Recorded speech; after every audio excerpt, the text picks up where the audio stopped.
بسم اللہ الرحمن الرحیم۔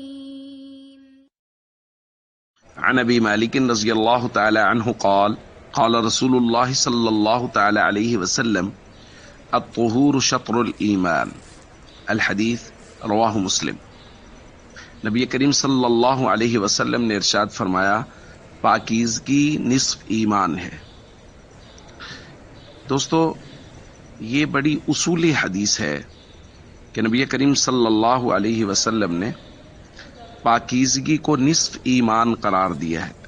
طہارت ظاہری اور باطنی دونوں طرح کی پاکیزگی کو شامل ہے، لہذا اعضائے ظاہرہ کو نجاست ظاہرہ سے پاک کرنا بھی طہارت ہے، اور اعضائے باطنہ کو نجاست باطنہ سے پاک کرنا بھی طہارت ہے۔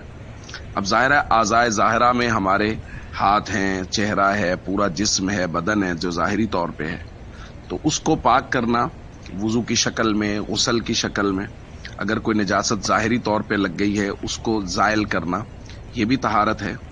اور باطنی اعضاء میں سے جو سب سے بڑا ہے وہ ہے ہمارا دل۔ حضور نے فرمایا تھا کہ الا ان فی الجسد مضغہ، جسم میں ایک لوتھڑا ہے کہ اگر وہ درست ہو جائے تو سارا جسم درست، اور اگر وہ خراب ہو جائے تو سارا جسم خراب۔ اور حضور نے فرمایا تھا الا وہی القلب، خبردار وہ دل ہے۔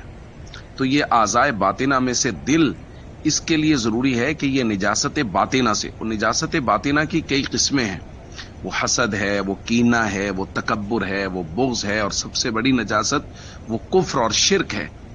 تو اگر ظاہری نجاست سے بھی پاک ہے اور باطنی نجاست سے بھی پاک ہے تو سمجھ لیجئے کہ اس کی طہارت تو ہے مکمل۔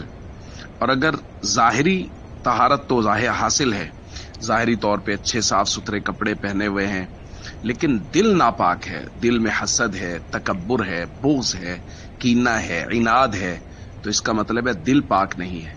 تو ہمیں کوشش کرنا ہے کہ ہمارے ظاہری اعضاء بھی پاک ہوں اور ہمارا دل بھی پاک ہو۔ السلام علیکم ورحمۃ اللہ وبرکاتہ۔